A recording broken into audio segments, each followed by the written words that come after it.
My Borrowed Son. Chapter 2. Decisions. Amanda hated this. She hated this whole thing. Curses, she really hated this. Amanda had managed to shove her current troubles aside just long enough to focus on the thumb-sized boy hiding under the park bench. After everything that happened, Amanda determined a few things. 1. The boy was real. No hallucinations could move real blades of grass and whimper and cry like a real human child. 2. The child was alone at the moment. He kept looking around expectantly, but refused to leave the pole more than a few inches before scurrying back to its perceived safety. 3. He needed to be taken care of. He had obviously been there for a few days, but Amanda couldn't be sure. Finally, she needed to leave him alone. If he was more animalistic, Amanda didn't want her scent or whatever to taint him. She thought some kind of parent might be back to collect him any minute. She knew some animals would leave their young for days on end while they hunted or lured off a predator, but she didn't want to even consider the latter. She also knew the law, and abducting children was not something she wanted on her record, no matter how small or how in need the child was. At the same time, she couldn't just leave him, so she compromised with herself. She sat at a neighboring park bench, the whole time keeping eyes on the chipped base of the bench and the little tuft of sandy brown hair she could see. For hours, she sat and kept an eye on the small boy while also researching tiny humans on her phone.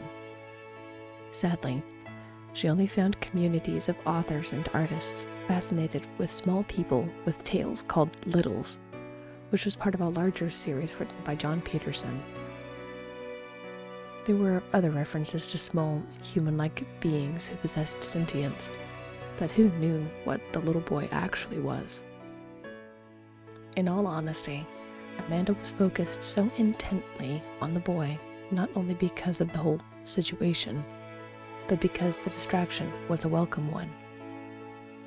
It was far from relief, but it was a good way for her to keep her mind preoccupied at the very least.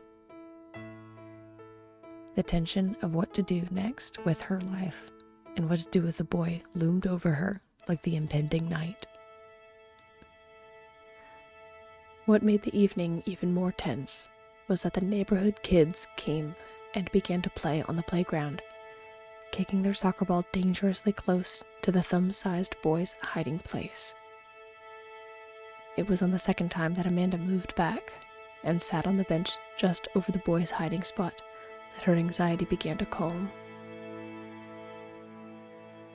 By the time it was sunset, the children had gone home with their parents and friends, leaving Amanda alone with the boy.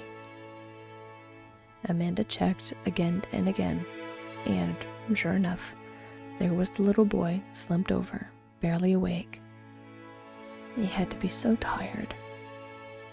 He looked so small and helpless right there, barely sitting upright against the cold metal pole. She looked into his dreary eyes and could see the spark of life draining away with each passing second. Amanda had been won over by her irrational, caring side. Whether the child was abandoned or not, he needed help. Amanda would return the next day with the boy if need be, but he needed help now. Nerves made her hand shake more than she thought as she knelt down and caught the eye of the small boy again. Dark circles were under his eyes, and he barely moved when she pulled the grass blades to the side. He was obviously exhausted to the point where he couldn't even run away anymore. Amanda didn't want to just grab him. He was probably very fragile. At the same time, she didn't want him to run away either. A rough plan was in the forefront of her mind, and she was risking everything on it working. Based on all the fictional pieces she read about the littles, all a human being had to do was reassure the small person, because they really were just little people with mouse tails. And then the small person would trust the human. It seemed ridiculous, but it was the best laid plan that Amanda could come up with in her emotionally exhausted state. So, straining a forced smile, Amanda laid her hand onto the grass in front of the boy a few inches away. He whimpered and curled in on himself, hiding his fear-filled eyes from Amanda. The way he shied away made Amanda think that the boy was bracing himself to be grabbed or pinched. The sight made her heart ache. So she withdrew her hand ever so slightly and smiled again, making sure to appear as non-threatening as possible. "Hey, sweetheart, you're okay. You're safe now, okay? I'm not going to hurt you," said Amanda gently. Was she losing her mind? Was this some sort of acceptance her mind needed to go through to begin recovering from her divorce? The boy's eyes blinked away tears as he looked up at Amanda. "Come on, sweetheart. I won't hurt you. Let's go home," she said. The child looked around but didn't seem to find what he was looking for, and, to Amanda's shock, yielded to her request. He stood shakily, picked up something, and toddled forward until he stood at the tips of Amanda's fingers. She held her breath as she marveled at the child as he glanced from Amanda's hand to her eyes. Amanda felt her features soften involuntarily as she gazed at the boy. "I'll protect you. You don't have to be scared of me," she said tenderly. "Come on. Just step on up, okay?" The sandy-haired boy seemed to glance around once more, looking wearily back toward the bench. Was he looking at something? What was keeping him there? "It's okay, sweetheart," Amanda coaxed again. Then, turning away from the bench and his little hiding place by the bench, he lifted his foot and crawled up onto her hand.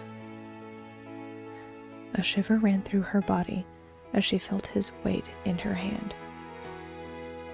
Amanda thought he might vanish, or that she might wake up at any moment, the whole thing being a dream. Instead, this impossibly small life crawled into a ball in the center of her hand, shivering and casting uncertain glances at her every few seconds. She couldn't believe it. His weight was like a stack of just a few quarters in her palm. He wiped his eyes with the back of his dirt-smudged hand. He looked up and met Amanda's gaze once again, making her heart skip the next few beats. All at once, the fear and anxiety of being around this little boy in her hands melted away and was replaced by a protective surge she wasn't expecting. "Hey there," she said softly, curling her fingers so he wouldn't accidentally fall. "You're safe now. I've got you." The boy locked eyes with her and blinked. Was it just her imagination? Or was there some recognition in his eyes at her words? Then, amazingly, he offered the first little smile she had seen since discovering him. That look on his face alone created a wordless connection between them. Amanda could see the boy's insightfulness, even at his young age, and it only strengthened her resolve to protect him. Without severing their eye contact, she stood and began the trek back home.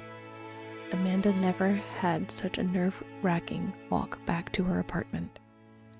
Keeping the boy steady in her hands, step after step, was a terrifying venture all on its own. Still, the most terrifying events were yet to come.